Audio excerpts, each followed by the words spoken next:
Hi, my name is Rainier Ordinario, and I'm in the STEM 8 cohort. What I want to share with you is the cardboard boat my group built.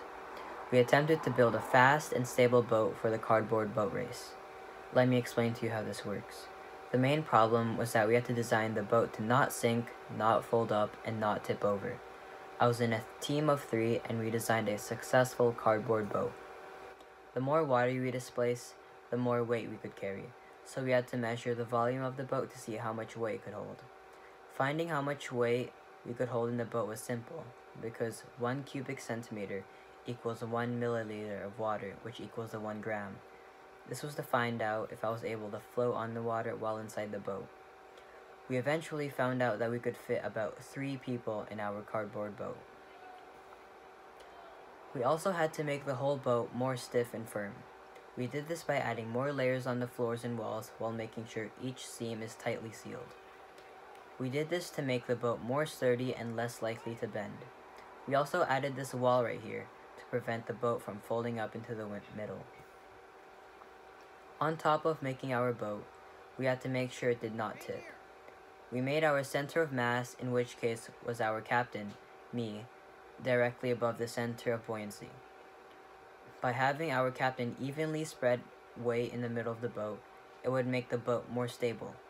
If our captain was on the side of the boat, then that would cause the boat to rotate and flip.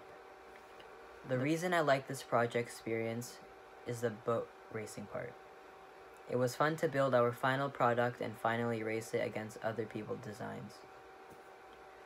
The biggest thing this taught me about boats is that for each milliliter of water displaced can carry 1 gram. I learned about the 3 types of buoyancy, which are positive, negative, and neutral.